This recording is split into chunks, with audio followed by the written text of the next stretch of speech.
200 రూపాయల టిఫిన్ చేస్తే 200 రూపాయల టిఫిన్ కు బిల్లు కట్టి 100-200 రూపాయలు టిప్పియడానికి మనసొప్పుతుంది కానీ అక్కడ 15 రూపాయల కిలో టమాటాలు అమ్మితే 10కి ఇస్తే తీసుకుంటా లేకుంటే లేదనే విధంగా ఆ రకమైనటువంటి అవమానాలను రైతు భరిస్తున్నాడు అధ్యక్ష.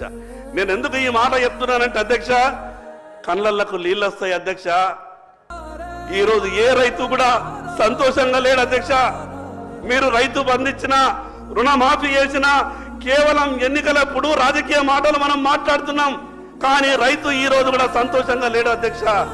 అధ్యక్ష, 5 ఎకరాలు ఉన్నటువంటి రైతు తను పండించినటువంటి పంటని కుటుంబం అంతా కూడా కష్టపడ్డ తర్వాత మార్కెట్కి వెళ్ళి అమ్ముకొని సంవత్సరం తర్వాత లెక్క చూస్తే అధ్యక్ష 50,000 రూపాయలు కూడా లాభం వస్తలేదు అధ్యక్ష.